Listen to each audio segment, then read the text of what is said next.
जय सिया राम।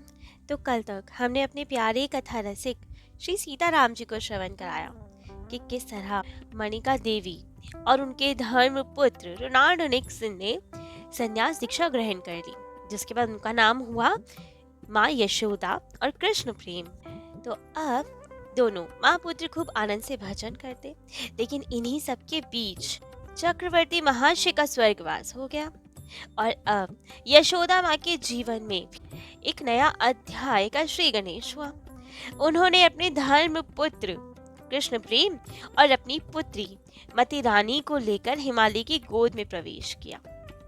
बनारस काशी सब छोड़ दिया और हिमालय की गोद में अल्मोड़ा से 14 मील दूर मिर्तोला में योगेश्वर शिव स्थान के निकट एक आश्रम बनवाया और वहीं एक मंदिर का निर्माण करवाया। मंदिर के पास ही जितनी भूमि थी उसका नाम रखा गया उत्तर वृंदावन। उस उत्तर वृंदावन में 2 मंजिल का मंदिर था, जिसके ऊपर वाले कक्ष में तो बहुत सुंदर युगल सरकार राधा कृष्ण जी विराजित थे और नीचे था आश्रम वासियों के रहने के लिए स्थान। उसी के पास में कक्ष था जहाँ पे भागवत पाठ हुआ करता था।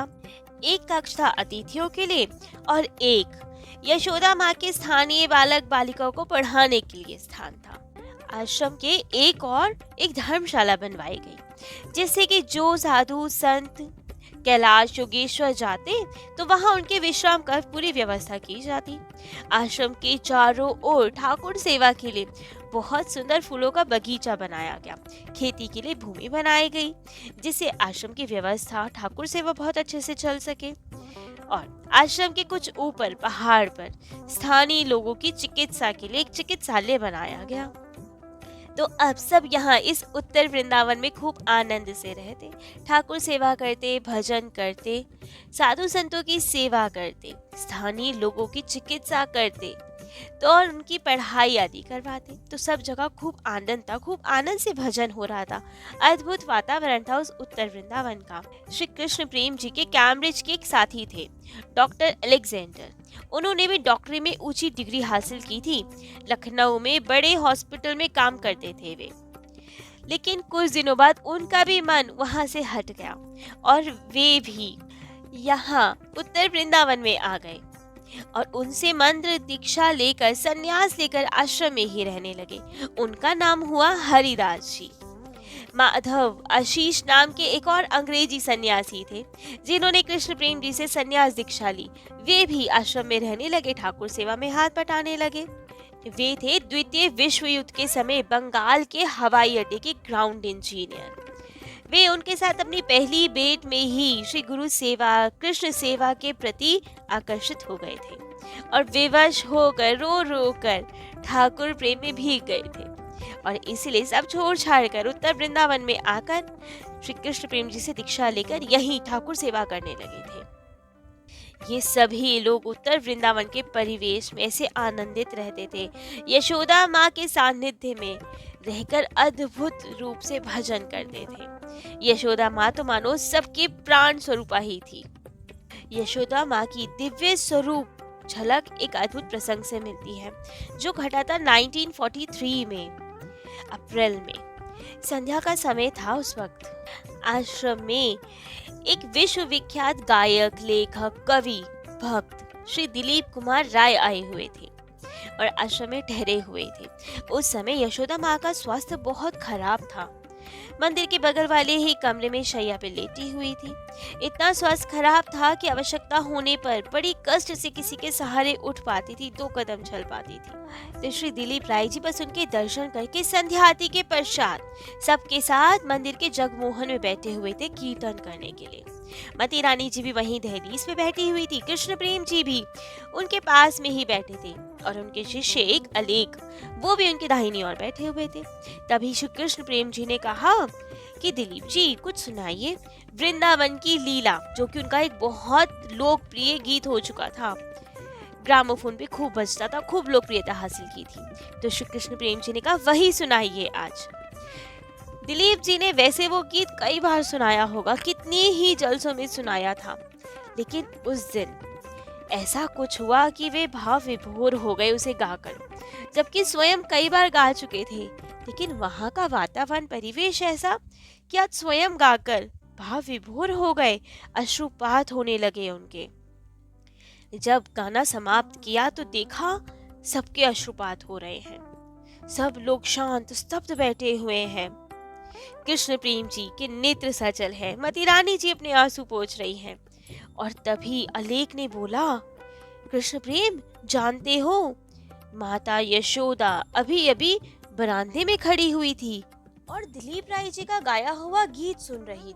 तब तो श्री कृष्ण प्रेम जी चौंक उठे। हे भगवान, वे इतने लंबे रास्ते से यहाँ अकेले कैसे आ गई माँ? कहीं मूर्छित होके गिर पड़ती तो क्या होता?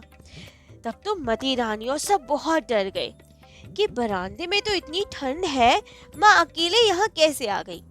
तब अलेख ने कहा, मैंने बहुत देर बाद देखा कि वे दिलीप जी के गाए हुए गीत सुन रही थी। मैंने तो जब उसका अंतिम छोर चल रहा था तभी देखा कि माँ सुन रही है। लेकिन कृष्ण प्रेम जी को बड़ा खराब लगा कि ये कैसा पागलपन है। क्या आवश्यकता थी माँ को इतने लंबे इतनी दूरी आने की, वो भी इतनी ठंड में? यदि उन्हें कुछ हो जाता तो हम क्या करते? तभी सब तुरंत खड़े हुए और माँ के कमरे में प्रवेश किया। माँ पीछे के रास्ते से आई थी क्योंकि सामने तो उनकी पुत्री मती रानी देहरी पे ही बैठी हुई थी, तो इसलिए पीछे से आकर वे गीत सुन रही थी। जब सब ने उनके कमरे में प्रवेश किया तो देखा माँ पलंग पे बैठी हुई है, मूर्ति के समान, कोई उनमें चेतना नहीं है, स्तब्ध होके बैठी हुई है। अंधेरा है कक्ष में, मोमबत्ती जलाई गई, उसकी रोशनी में देखा तो माँ की अश्रुधार बह रही है, कपोलों पे अश्रु बूंदें झलक रही है। कृष्ण प्रेम जी ने पूछा कि माँ तुम कैसे आ गई वहां, क्यों आई? तभी मती रानी जी ने रोका, उन्हें कहा, देखते नहीं हो माँ भाव समाधि में लीन है। थोड़ी देर बाद यशोदा माँ की भाव समाधि भंग हुई और तब देखा सब भाव समाधि से कैसे भाव बाहर आई। वे आंसू पोंछते हुए सबकी ओर देखा, एक अद्भुत आनंदमयी मुस्कान बिखेरी और तब श्री दिलीप कुमार राय जी को अपने पास अपने निकट बैठ जाने के लिए कहा। बड़े झिझकते हुए उनके पलंग के निकट जाके बैठे दिलीप कुमार जी और दूसरे सभी लोग नीचे चटाई बिछा के नीचे बैठ गए। तभी यशोदा माँ ने उनके कंधे पर बहुत प्रेम से हाथ रखा और पूछा, बेटा तुमने देखा? अब सब हैरान, देखा? क्या देखा माँ? दिलीप राय जी भी हैरान कि माँ क्या देखा, किस और संकेत कर रही हैं आप? तब तो माँ ने आंसू बहाते हुए कहा, ठाकुर को देखा। क्या तुमने श्री कृष्ण को देखा? दिलीप कुमार जी हैरान, माँ श्री कृष्ण को? माँ मुस्कुराती हुई कह रही, हाँ हाँ उन्हीं को, भगवान श्री कृष्ण को देखा तुमने। अश्रु बहा रही है और एक आनंद के सागर में डूबी हुई है। कहती है कि बेटा जब तुम्हारे गीत की तुम अंतिम पंक्तियां गा रहे थे तब वे वहां आया था। पहले वो मेरे कमरे में आके खड़ा रहा। वे अर्थात श्री कृष्ण जी, पुत्र भाव से मानती थी श्री कृष्ण जी को। तो कहा पहले वो मेरे कमरे में आके खड़ा हुआ और फिर देहली लांग कर वे तुम्हारे पास आ गया। मैं जा नहीं सकी उधर क्योंकि वहां मती रानी जी बैठी हुई थी ना, तो इसलिए मैं दूसरी तरफ से आई घूमकर और मैंने देखा कृष्ण तुम्हारे पास खड़ा खड़ा तुम्हें बड़े प्रेम से निहार रहा है, तुम्हारे गीत सुन रहा है। और ये कह के माता भाव विभोर, सब हैरान।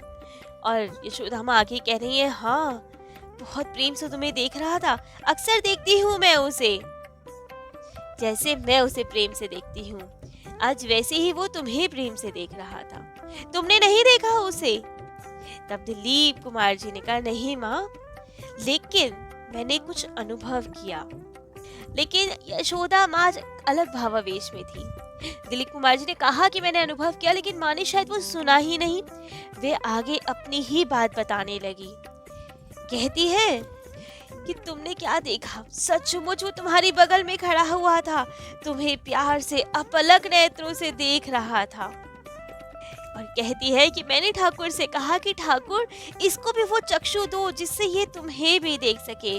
दिलीप तुम्हें देख के धन्य हो जाएगा। इतना सुन के तो अब दिलीप जी रो उठे, यशोदा माँ के चरणों में गिर पड़े। यशोदा माँ ने भी उनके सर पे हाथ फेरा, आशीर्वाद दिया उन्हें।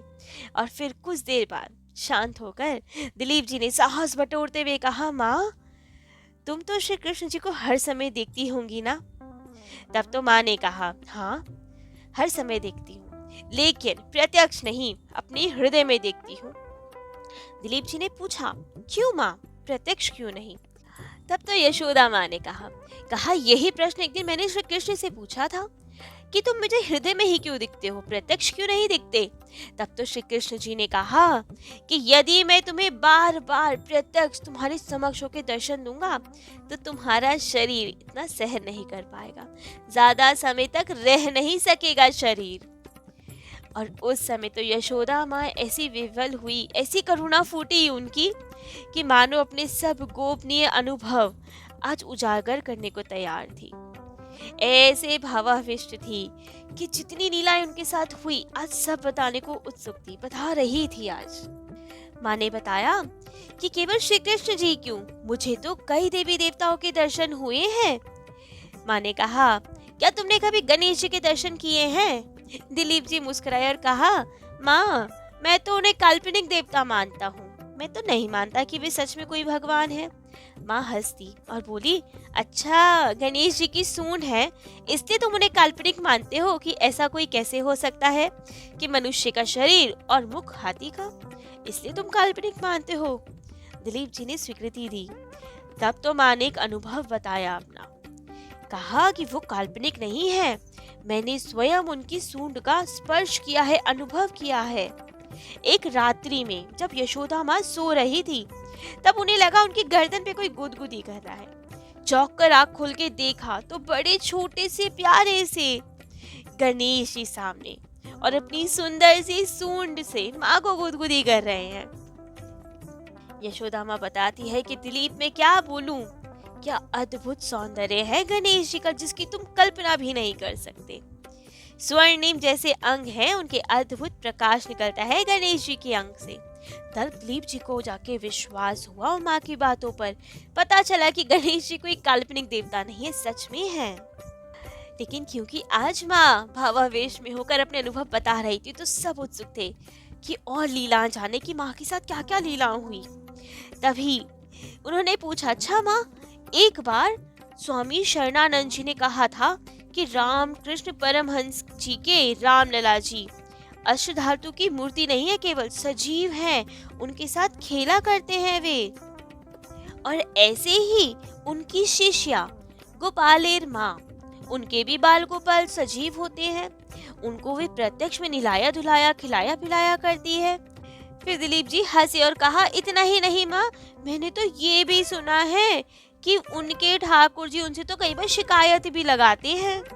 एक बार उनके बाल गोपाल उनके पास शिकायत लगाते हुए आए कि माँ मेरी शैया पे तो तकिया ही नहीं है। और तब गोपालेर माँ ने उनसे कहा कि कोई बात नहीं, मेरे हाथ पे सर रख के सो जाया कर। और उसी की तरह से बाद में वे सोने लगे उनके पास। बाल गोपाल प्रत्यक्ष होकर उनके साथ सोने लगे। तो कहते हैं कि माँ इतनी इतनी कथाएं सुनते हैं कि ठाकुर जी प्रत्यक्ष होते हैं, अनुभव कराते हैं, तो क्या ये सब सच है? क्या ये संभव है इस कलयुग में भी? तब तो माँ मुस्कुरा उठी, कहा कि दिलीप मैं केवल ये मानती नहीं हूँ, जानती भी हूँ, क्योंकि ऐसी लीलाएं तो मेरे ठाकुर भी आज भी करते हैं। फिर उन्होंने अपनी अलमारी की ओर इशारा किया और कहा, देखो जरा ये बाल गोपाल की मूर्ति है ना, एक दिन घोर रात में जब मैं सो रही थी तो ये मेरे पास आए, मुझे जगाया और अपनी मधुर मुस्कान बिखेरते हुए, कुछ कभी रूठते हुए मुझसे कहा, माँ तुम तो आराम से सो रही हो और देखो मुझे चींटियां काट रही हैं। तब तो यशोदा माँ ने कहा, मैं चौंक कर खड़ी हुई और मैंने जाके देखा कि सच में भूल से शहद की शीशी मैंने ठाकुर जी के पास रख दी थी जिसमें चींटियां इकट्ठी हो गई थी। और ये देख के तो यशोदा माँ खूब रोई थी उस दिन कि बताओ छोटे से लाला को चींटी काट गई। तब खूब क्षमा मांगी छोटे से लाला से और फिर उस शीशी को माँ से हटाई, उनके अंग से सब चींटियां झाड़ी और फिर अपने पास अपनी गोद में ही उन बाल गोपाल को सुलाया। और उसके बाद से वे भी उन्हीं के साथ उन्हीं के पलंग पे आके बड़े खुश होकर आराम से सोया करते। तो यशोदा माँ के साथ ये प्रत्यक्ष लीला होती थी उनके बाल गोपाल की। तब तो सब बहुत हैरान हुए। माँ ने पूछा, क्या तुम लोगों को विश्वास नहीं हो रहा है? लेकिन अविश्वास की तो बात ही नहीं थी। सबने कहा, माँ आपकी बात पे अविश्वास तो कैसे ही कर सकते हैं, आप तो वे स्वरूप हैं जिनकी स्वयं विवेकानंद जी ने भी पूजा की है। अब यशोदा माँ हैरान, अरे ये तुम्हें किसने कहा कि स्वामी विवेकानंद जी ने मेरी पूजा की है? तब तो आलेख बोल पड़े, हाँ मैंने कहा माँ सबको, मुझे पता है ये किस्सा। माँ तो बड़ी झेप गई, सब कुछ आ गई, कहा नहीं नहीं ठीक है, लेकिन पूजा नहीं की थी, केवल एक दो पुष्प उन्होंने चढ़ाए थे जब मैं गाजीपुर में थी, 12-13 वर्ष की थी। आलेख ने कहा कि माँ उसी को तो पूजा कहते हैं, केवल आरती घंटे से ही पूजा थोड़ी होती है। श्री कृष्ण प्रेम जी ने भी कहा, हाँ माँ आपके अंदर अवश्य उन्होंने कोई अलौकिक शक्ति तो देखी होगी, अलौकिक प्रेम देखा होगा, तभी ना आपके चरणों में फूल चढ़ाए। दिलीप जी तो सुन के हैरान कि क्या सच में स्वामी विवेकानंद जी ने आपके चरणों में फूल चढ़ाए? तभी मती रानी जी ने उच्च स्वर में कहा, केवल फूल ही नहीं चढ़ाए, उन्होंने गाकर माँ की स्तुति भी की थी, और एक बार नहीं कई बार। दिलीप जी ने कहा, सच में माँ वे गाते भी थे? कैसा स्वर था उनका, कैसा गाते थे वे? मुझसे उनके एक शिष्य ने बहुत प्रशंसा की थी कि वे बहुत सुंदर गाते हैं।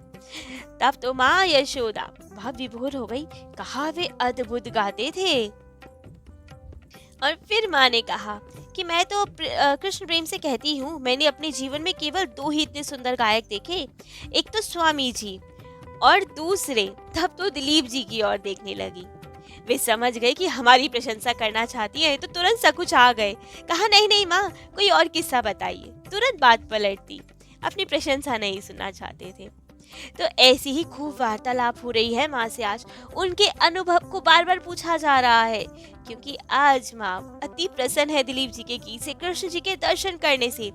तो भावावेश में अपने अनुभव बता रही हैं। तो यशोदा माँ और क्या क्या अनुभव बताती है अपने, ये सब हम अपने प्यारे कथा रसिक श्री सीताराम जी को कल श्रवण कराएंगे। आज के लिए इतना ही। जय जय श्री सीताराम।